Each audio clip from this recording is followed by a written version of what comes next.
Mr. Chairman, I seek recognition. Senator Blackburn. Thank you, Mr. Chairman. I think we all know what this is about, and you all have been after Justice Thomas. We are fully aware of this. And I think that the whole charade is truly disgusting. Now, if we go back to the Dobbs leak, and I'm one of those, I'd like to know who the leaker is, and I'd like to know why they did it.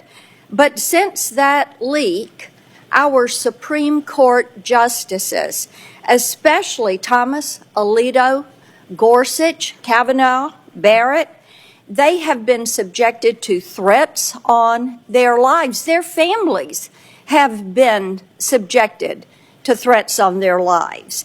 And yet, this is what you and Senator Whitehouse are choosing to focus on, is a discrediting of the court. And we know what this is about. We should be talking about protections for the court. I think that it appears that what you're doing is you're going after them because right now you don't agree with some of the decisions that are coming out of the court. So instead of letting them exercise and fulfill their jobs, what they're required to do, what are you doing? You're going after a way to delegitimize the court as an institution.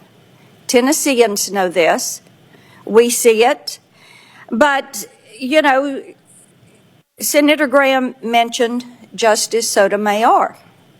Now, this summer, what we learned was that over the years, her staff has pressured public institutions to buy her books.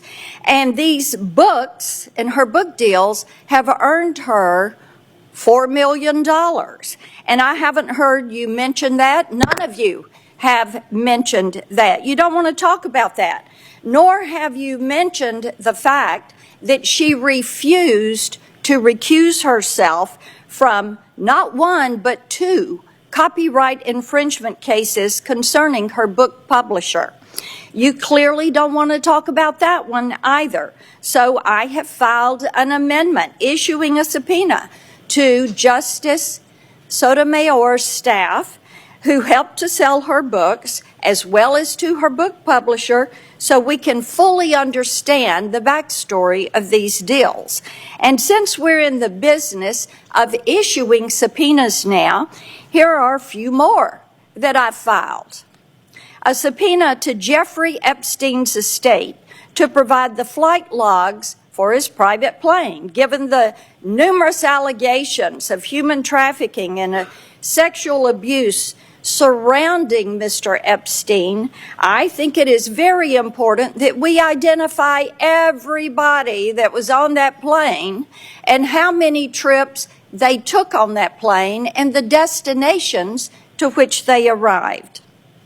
I've also filed a subpoena authorizing Secretary Becerra to come before this committee and explain to us how HHS and the Office of Refugee Resettlement has lost track of 85,000 children.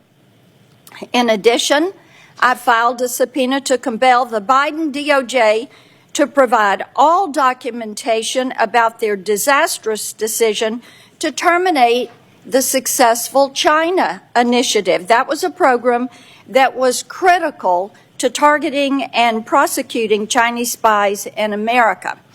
Next, we've got to get to the bottom of the far left's effort to take down President Trump.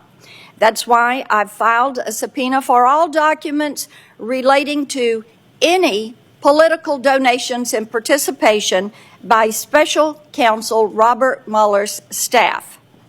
And let's talk about the two tiers of justice that we're all seeing in the Biden administration.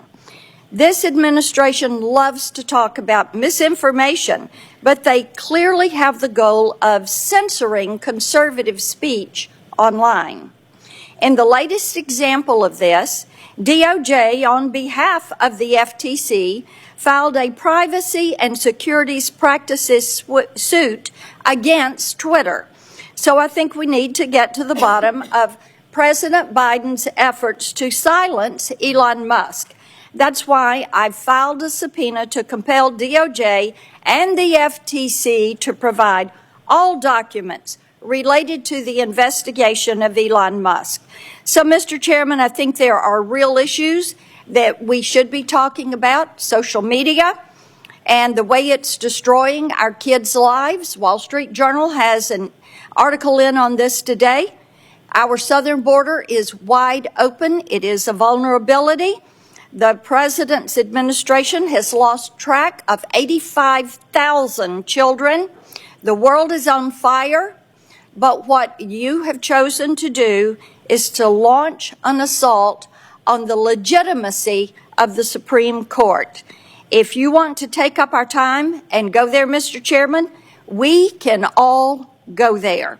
I think this is a sad day for this committee and for the confidence that the American people would like to have in our institution and in this prestigious committee.